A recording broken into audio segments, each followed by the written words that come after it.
સુરત શહેરમાં મહેરબાન police commissioner સાહેબને કેટલીક બાતમી હકીકત અને ઇન્ફોર્મેશન મળેલ કે સુરતમાં છૂટાછવાયા ગેરકાયદેસર ડોક્ટરો પોતાની હાથડી ખોલીને પ્રેક્ટિસ કરે છે, જેના ભાગરૂપે સાહેબે સૂચના આપતા સેક્ટર 2 સાહેબ અને ઝોન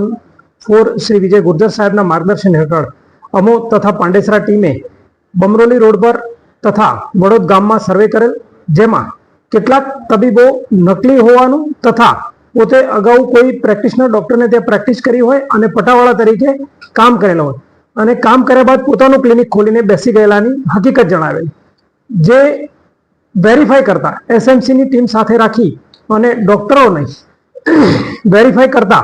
15 ડોક્ટર ખોટા હોવાનું પ્રાથમિક રીતે મળી આવે. જે ખોટા ડોક્ટરો હતા તેમના સર્ટિફિકેટ અને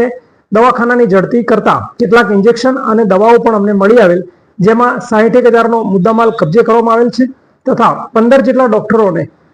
ધરપકડ કરવામાં આવી છે. અને આ ડોક્ટરો પોતે પ્રાથમિક ધ્યાન મેડિકલનું ધરાવતા હોવાને આધારે લોકોને સેવા આપતા હતા, જે ખરેખર કાયદાકીય રીતે ખોટું છે અને લોકોના હેલ્થ સાથે ચેડા કરી રહેલા હતા. જેના ભાગરૂપે પાંડેસરા પોલીસ ટીમ તથા મ્યુનિસિપાલિટીની સંયુક્ત ટીમે ગઈકાલે 15 ડોક્ટરોને એરેસ્ટ કરી કાયદેસરની કાર્યવાહી કરેલ છે અને ફરીથી તે લોકો આ પ્રકારનો વ્યવસાય સાથે ન જોડાય તેની ખાતરી પણ લેવામાં આવેલ છે. ઘણીવાર ડોક્ટરો પોતાના અનુભવ આધારે દવા આપતા હોય છે, પરંતુ પેશન્ટનું રિએક્શન કેવું હોય છે કે પેશન્ટ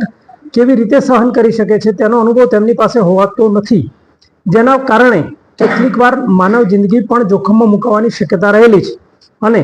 આ પ્રકારના બનાવ ન બને તે માટે પોલીસે આગોતરું આયોજન કરી અને સુરત શહેર પોલીસે ખોટા ડોક્ટર, બોગસ ડોક્ટરને ઝડપી પાડવાનું કાર્યવાહી ચાલુ કરેલ છે. સુરત શહેર પોલીસ વતી હું સુરત શહેરની તમામ પ્રજાને વિનંતી કરું છું અને અપીલ કરું છું કે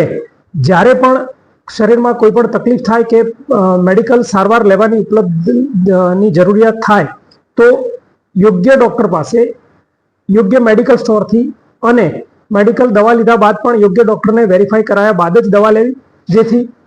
તેની કોઈ આડઅસર ન થાય, તેમજ પોતાનું જીવન કિંમતી હોય તે મૂલ્યવાન રહે અને પોતાની લાઈફ કે શરીર કોઈ પણ રીતે ડેમેજ ન થાય તે જોવાની જવાબદારી દરેક વ્યક્તિની પોતાની છે.